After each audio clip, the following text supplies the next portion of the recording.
새날을 여는 새벽 말씀 나눔입니다. 저는 대전평화교회 강민 목사입니다. 오늘 우리가 함께 나눌 말씀은 출애굽기 14장 1절로부터 12절까지 말씀입니다. 출애굽기 14장 1절로부터 12절입니다. 여호와께서 모세에게 말씀하여 이르시되 이스라엘 자손에게 명령하여 돌이켜 바다와 믹돌 사이에 비하히로답 곧 바알스본 맞은편 바닷가에 장막을 치게 하라. 바로가 이스라엘 자손에 대하여 말하기를 그들이 그 땅에서 멀리 떠나 광야에 갇힌 바 되었다 하리라.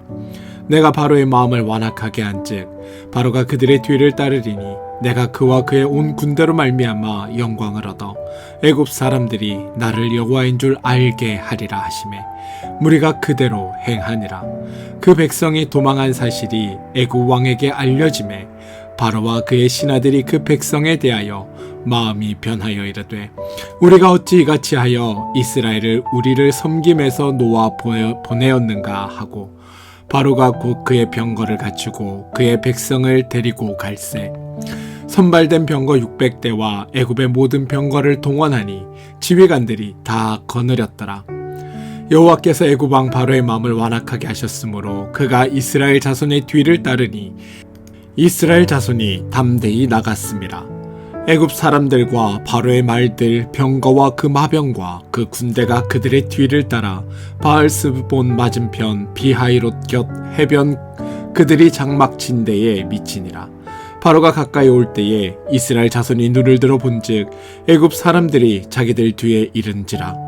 이스라엘 자손이 심히 두려워하여 여호와께 부르짖고 그들이 또 모세에게 이르되 애굽에 매장지가 없어서 당신이 우리를 이끌어내어 이 광야에서 죽게 하느냐?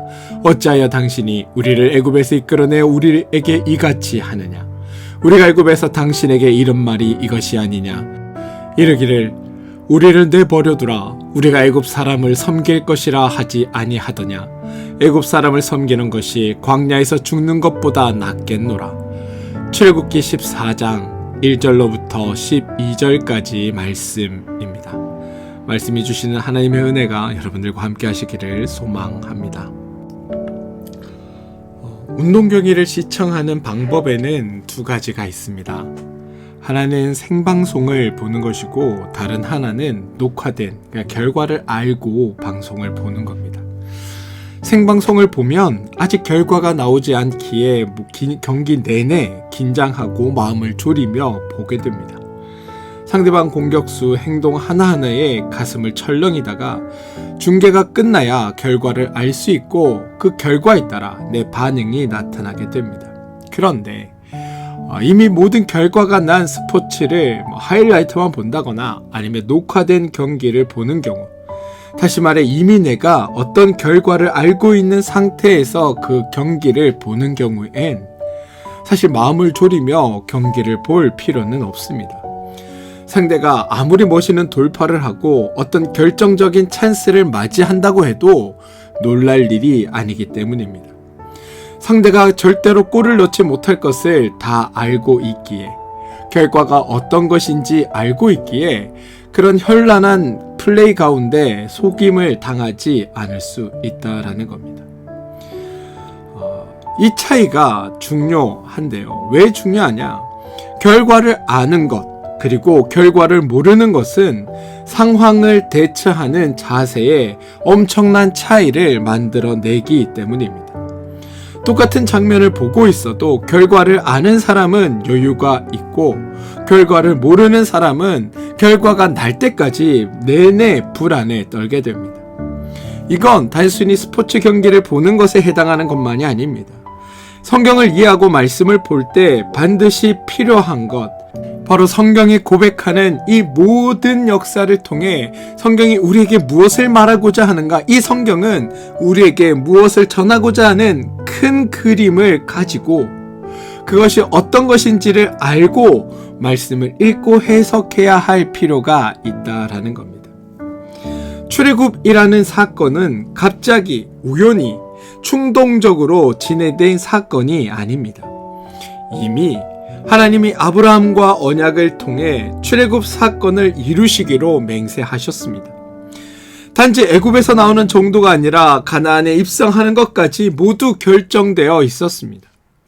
이스라엘 백성이 애굽에서 나오는 것은 가나안에 들어가기 위해서입니다. 가나안에 들어가는 것까지 다 결정되어 있다는 것을 안다면 출애굽이 과연 가능할 것인가를 걱정하거나 이들이 광야에서 살아남을 수 있을까를 궁금해하거나 가나안의 여리고성을 함락할 수 있을까라는 의구심을 가질 이유가 전혀 없다라는 겁니다. 때로 이들이 광야 가운데 실패하거나 무언가를 잘못하여 이들에게 어려움이 닥칠 때도 그것에 대해 염려하거나 하나님의 뜻을 의심할 필요도 없습니다. 하나님의 언약, 하나님의 약속, 하나님의 맹세는 이들이 하나님께서 약속하신 젖과 꿀이 흐르는 땅, 다시 말해 가나안에 입성하는 것까지를 하나님께서 보장하고 있다는 사실을 우리가 안다면 이런 것들에 대해 의심하거나 이들이 가나안에 들어가지 못하면 어떨까를 걱정할 필요가 없다라는 겁니다. 그리고 이러한 하나님의 언약과 맹세를 알고 있다면 우리는 이 출애굽의 모든 과정을 좀 더 흥미진진하게 즐기면서 관찰할 수도 있습니다. 단순하게 성공하냐 실패하냐 여기에 대한 관심이 아니라 어떤 방법으로 어떤 과정을 통해 어떠한 내용으로 이 일들이 성취될 것이냐에 대해 관심을 가질 수 있기 때문입니다. 출애굽은 당연히 이루어지는 것이라면 하나님은 이 출애굽이라는 것을 통해 과연 이스라엘 백성들에게 무엇을 알게 하고 싶으시며 하나님께서 무엇을 행동하게 하려고 이렇게 하실까라는 것에 대해서 관심을 가질 수 있게 됩니다. 오늘 본문은 그리고 이런 관점에서 우리가 읽어야 하는 말씀입니다. 무슨 말이냐? 하나님이 왜 이스라엘을 바다 앞에 세우셨는지, 그 상황들에서 사람들은 왜 그렇게 반응하고 이 모든 것을 하나님께서 계획하신 이유가 무엇인지를 살펴보는 것. 그게 오늘 말씀을 이해하는 핵심이 될 것입니다. 먼저 하나님께서 바다 앞에 장막을 치게 하신 이유가 무엇일까? 출애굽기 13장 21절 22절을 보시면 하나님이 이스라엘 앞에 가시면서 낮에는 구름 기둥으로 밤에는 불 기둥으로 그들의 길을 인도하셨고 낮이나 밤이나 진행하게 하셨다라는 고백이 등장합니다. 하나님은 이스라엘을 애굽에서 보내시면서 애굽에서 손 흔들며 말씀하시길 자 이제 난 할 일 다 했고 부디 목적지까지 잘 도착해라라며 이렇게 이별을 하신 게 아닙니다. 출애굽도 하나님이 책임지고 진행하셨을 뿐만이 아니라 애굽에서 나오는 그 순간부터 하나님이 앞서가시며 친히 이들을 인도하고 계십니다. 하나님이 인도하시는 이 장면이 출애굽기 14장 1절에서 3절입니다. 여호와께서 모세에게 말씀하여 이르시되 이스라엘 자손에게 명령하여 돌이켜 바다와 믹돌 사이의 비하이로답 곧 바알스본 맞은편 바닷가에 장막을 치게 하라. 바로가 이스라엘 자손에 대하여 말하기를 그들이 그 땅에서 멀리 떠나 광야에 갇힌 바 되었다 하리라. 여러분 우리가 여기서 주목할 게 하나 있습니다. 애굽에서 나온 백성들에게 장막을 치라고 하는데 그 장소가 어디냐? 바로 바닷가라는 겁니다. 앞에 바다를 두고 그 바다 앞에 장막을 치라는 겁니다. 일반적으로 이건 실수입니다. 전쟁할 때 단 한 사람도 이렇게 장막을 치는 사람은 없습니다. 일반적인 경우는 먼저 바다를 건너 안전을 확보하는 것, 이게 일반적인 경우입니다. 그런데 지금 이 일을 진행하시는 분이 누구냐? 하나님이십니다. 하나님이 상식을 몰라 이렇게 하시는가? 그게 아닙니다. 하나님은 일부러 이렇게 하고 계십니다. 왜냐하면 이런 곳에 장막을 치면 바로 왕이 무슨 생각을 하고 어떻게 반응할 것인지를 알고 계시기에 이렇게 행하고 계시는 겁니다.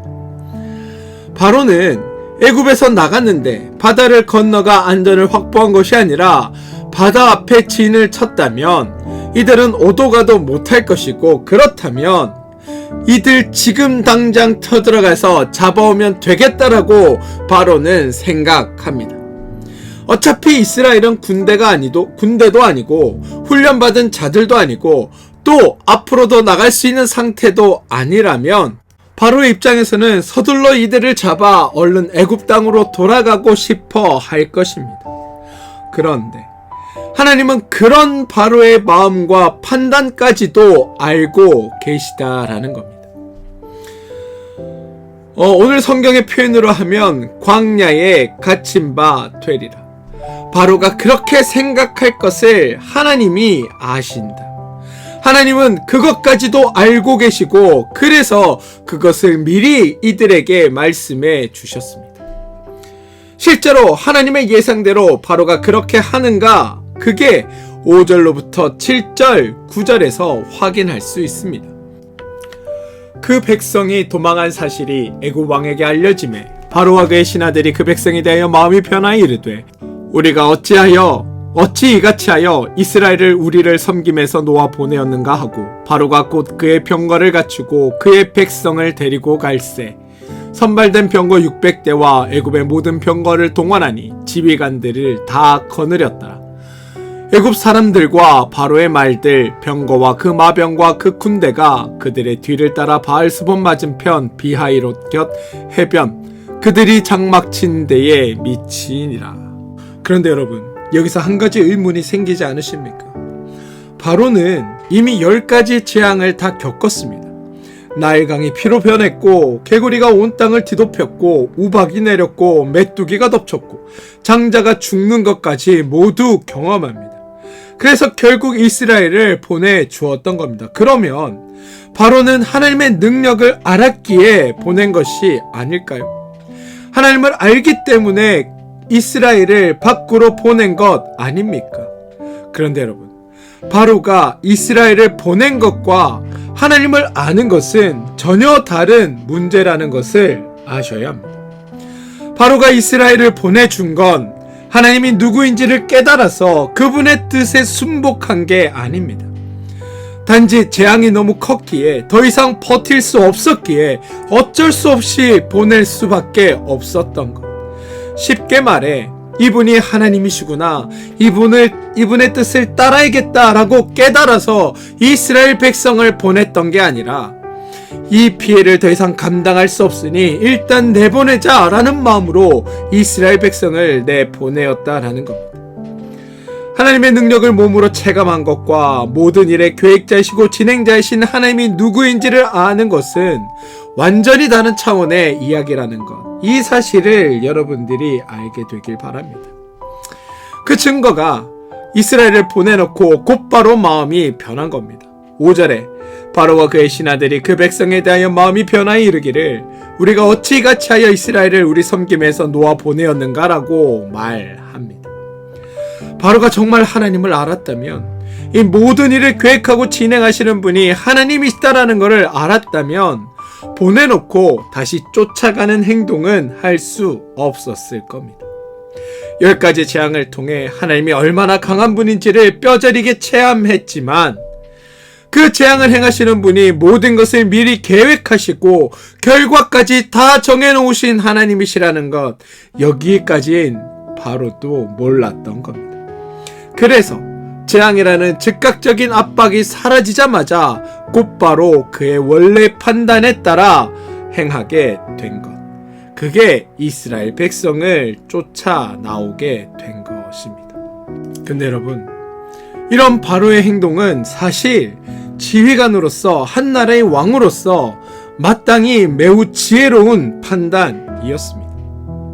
결과가 우리가 알고 있기에 그가 쫓아나왔던 모든 병거와 마병이 물에 잠기는 결과로 나타났고 그들이 이것들을 실패하는 결과가 나타나서이지, 그 대상이 하나님이 아니라 다른 신이었거나 다른 민족이었다면 아마 바로의 즉각적인 이 판단은 오히려 이스라엘 백성을 다시 사로잡아 감으로 말미암아 이스라엘의 애굽의 빈 공백을 충분히 메꿀 수 있는 지혜로운 행동이었다라는 겁니다. 다시 말해 바로의 행동이 틀린 것도 아니고 바로가 지혜롭게 행동하지 못한 것도 아니다라는 겁니다. 문제는 바로가 대적하고 지금 대상으로 삼는 그 하나님, 다시 말해 그 이스라엘의 그 이스라엘을 지키는 하나님이 위대하시고 전능하시며 모든 상황을 의도적으로 만들어 가실 수 있는 분이라는 그 사실을 바로가 몰랐다는 것, 이게 바로의 실패의 원인이었다라는 겁니다. 바로는 하나님께서 내리신 재앙의 위력은 체감했지만 그 재앙 뒤에 계신 하나님의 계획은 끝내 알지 못했습니다. 이게 바로가 실패한 이유입니다. 그럼 이스라엘은 어떤가요? 14장 10절에서 12절입니다. 바로가 가까이 올 때 이스라엘 자손이 눈을 들어 본즉 애굽 사람들이 자기들 뒤에 이른지라. 이스라엘 자손이 심히 두려워하여 여호와께 부르짖고 그들이 또 모세에게 이르되 애굽에 매장지가 없어서 당신이 우리를 이끌어내어 이 광야에서 죽게 하느냐? 어찌하여 당신이 우리를 애굽에 이끌어내어 우리에게 이같이 하느냐? 우리가 애굽에서 당신에게 이런 말이 이것이 아니냐? 이르기를 우리를 내버려두라. 우리가 애굽 사람을 섬길 것이라 하지 아니하더냐? 애굽 사람을 섬기는 것이 광야에서 죽는 것보다 낫겠노라. 이스라엘 백성이 나타낸 반응은 두려움입니다. 사실 이스라엘 백성의 심정이 충분히 이해도 갑니다. 그 상황이라면 누구라도 두려움을 느꼈을 겁니다. 애굽에서 환송을 받으며 출발하는 것도 아니고 탈출하는 모양새로 나왔습니다. 그리고 와보니 앞에는 바다가 있고 어쩔 수 없이 보내주었던 애굽의 병거와 마병이 자기네들을 추격하고 있는 상황이니, 그것도 저 멀리에서 그들이 쫓아오는 게 눈에 보이니 두려움이 생기는 것이 일반적이라고 생각할 수 있습니다. 그런데 여러분, 문제는 지금의 상황이 일반적인 상황이 아니라라는 겁니다. 왜냐하면 하나님이 이미 이런 일이 일어날 것이라고 말씀하셨습니다. 하나님이 이미 만들어 두신 작전에 의해 이스라엘을 바다 맞은편에 장막을 치라고 말씀하셨고, 미리 예상하기를 바로가 그들을 도간에 든 쥐, 다시 말해 광야에 갇힌 바 되리라라고 생각할 것이라고 하셨고, 그래서 바로가 쫓아 나올 것이라고 예상까지 해 주셨습니다. 장차 일어난 일을 상세히 알려주셨으니까 사실은 두려워할 것이 아니라 하나님의 계획대로, 하나님의 작전대로 이 모든 것이 순조롭게 진행되고 있다라고 좋아해야 하는 상황입니다. 하나님이 말씀하시니까 그 말씀대로 지금 다 이루어지고 있구나라고 기뻐해야 하는 상황입니다. 모든 일이 하나님 뜻 안에서 순조롭게 진행되고 있구나라며 즐거워해야 되는 상황이라는 겁니다. 그런데 이스라엘은 그 상황 앞에 두려워합니다. 왜 두려워하나요? 이들도 하나님을 모르기 때문입니다.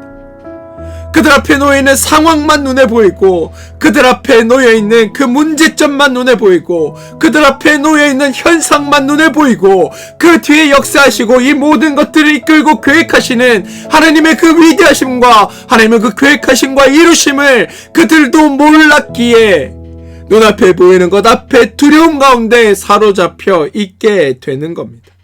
그리고 이런 이스라엘의 모습이 오늘을 살아가는 우리의 모습이기도 합니다.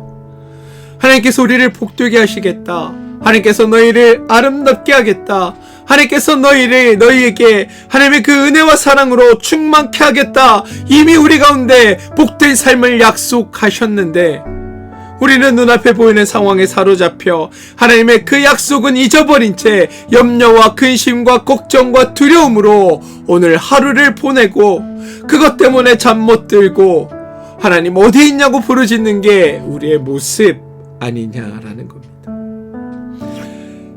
여러분, 두려움은 연쇄적인 다음의 반응을 우리 가운데 가지고 옵니다. 두려움 다음에 무엇이 오는지 아십니까? 바로 불평입니다. 11절을 보시면 여호와께 부르짖고 그들이 또 모세에게 이르되 애굽에 매장지가 없어서 당신이 우리를 이끌어내 이 광야에서 죽게 하느냐? 어찌하여 당신이 우리를 애굽에서 이끌어내 우리에게 이같이 하느냐? 12절 보시면 우리가 애굽에서 당신에게 이런 말이 이것이 아니냐? 이르기를 우리를 내버려두라. 우리가 애굽 사람을 섬길 것이라 하지 아니하더냐? 애굽 사람을 섬기는 것이 광야에서 죽는 것보다 낫겠노라라고 말합니다.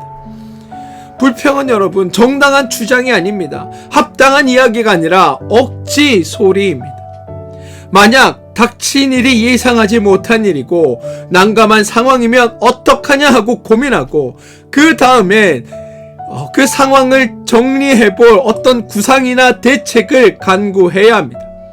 그런데 사람이 두려움에 사로잡히면 이런 정상적인 활동이 안 되고 억지 소리가 우리 가운데 나오게 됩니다. 매장지가 없어서 광야에서 죽게 하느냐 이런 이야기를 하게 된다라는 겁니다. 만약 하나님이 여러분 말처럼 매장지가 없어서 광야에서 죽게 하려고 했다면 모세에게 죽음을 무릅쓰고 바로 왕 앞에 가서 이 백성을 보내라고 말하게 했을 리가 없습니다. 매장지가 없어 광야에서 죽게 하는 것 이게 아니라는 건 이스라엘 백성 누구나 다 알고 있습니다. 그런데 두려움에 사로잡히니까 말도 안 되는 이야기를 하고 있는 겁니다.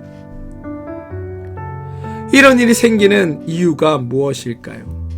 바로 이스라엘 백성이나 바로나 다 하나님을 모르기 때문에 하나님의 계획하심과 이루심이 있다는 것을 기억하지 못하니까 자꾸만 눈앞에 있는 현상 앞에 나의 생각들이 사로잡혀버리고 눈앞에 일어나는 현상 앞에 나의 판단이 사로잡혀버리고 그러니 내 기준과 내 판단으로 생각하게 되니까 하나님을 보지 못하고 그런 말들을 쏟아놓게 된다라는 겁니다. 여러분 보시면 지금 하나님의 말씀대로 계획하신 대로 다 이루어지고 있습니다. 바로가 이스라엘 백성들을 향해 그들이 바다 앞에 광야에 갇힌 바 되었다라고 말씀할 것을 하나님께서 이미 알고 계셨습니다. 그리고 실제로 바로가 그렇게 생각하고 그렇게 판단하고 그것을 보고 행동합니다. 모든 게 하나님의 계획과 이루심 속에 이루어지고 있는 겁니다. 그런데 그렇다면 우리가 해야 할 건 더욱 하나님을 의지해야 하는 것인데 두려움에 사로잡혀 하나님께서 우리를 이렇게 하는 이유가 뭐냐고 따져 묻는 어리석은 일을 하고 있다는 것. 저는 우리가 적어도 하나님의 자녀라면 이런 어리석은 자리에는 이르지 않아야겠다라고 생각합니다. 사랑하는 성도 여러분, 하나님은 우리를 나쁘게 하시려고, 우리를 악하게 하시려고, 우리를 망하게 하시려고 우리의 삶을 이끌고 가시는 것이 아닙니다. 우리의 삶에 일어나는 모든 일, 우리 앞에 펼쳐지는 모든 상황, 우리 가운데 주어지는 모든 현상들, 그것들을 통해 하나님은 선한 일들을 우리 가운데 이루려고 하시고 하나님은 복된 것들을 우리 가운데 주시려고 하십니다. 그런데 이런 일들 앞에 우리가 하나님을 모르면, 하나님을 알지 못하면 이스라엘 백성들처럼 우리에게 주어진 상황 앞에 감사하고 기뻐하지 못하고 불평과 원망을 쏟아놓게 된다라는 겁니다. 만약 오늘 나의 삶에 어떤 원망의 말들과 불평의 일들이 있었습니까? 그렇다면 그건 하나님을 믿지 못해, 하나님을 알지 못해 생겨난 일은 아닌지 돌아보시길 바랍니다. 그리고 오늘 하루 하나님 앞에 모든 것을 내어 맡기고 하나님의 이루심과 계획함에 이루어가는 일들임을 아시고 그 모든 상황 앞에서 그 상황과 그 현상 앞에 사로잡히지 마시고 그것 넘어 역사하실 하나님을 기대하며 오히려 그런 상황 앞에 기대하고 소망하고 기뻐하고 감사하고 앙망하며 살아가는 여러분들 되시길 소망합니다. 사랑하는 성도 여러분, 하나님은 모든 것을 하나님의 뜻 안에 이루어 가십니다. 우리의 삶의 모든 상황이 하나님의 손 속에서, 하나님의 이루심 속에서 만들어져 가고 있습니다. 그리고 그 하나님은 우리를 복되게 하시려고, 우리를 살리시려고, 우리를 귀하게 하시려고, 우리를 아름답게 하시려고 그 모든 일들을 행하고 계심을 잊지 마시고 하나님의 뜻과 마음을 알아 오늘 하루 복되게 살아내는 여러분들 되시길 주님의 이름으로 축원드립니다. 함께 기도하겠습니다. 주님, 우리가 처한 상황이 막다른 골목처럼 보일 때도 있습니다. 그런데 그것조차도 하나님의 의도적인 전략임을 우리가 기억하게 해 주십시오. 하나님을 알지 못하여 두려움과 불평 가운데 머물지 않도록 우리를 이끌어 주시고 이미 결과를 정해놓으신 하나님을 더욱 신뢰하며 평안한 마음으로 하나님의 인도하심을 따르는 저희들이 되게 하여 주시옵소서. 그래서 우리의 삶에 역사하시는 하나님을 더욱 알아가는 귀한 존재 되게 하여 주시옵소서. 그리스도 대신 예수님의 이름으로 기도합니다. 아멘.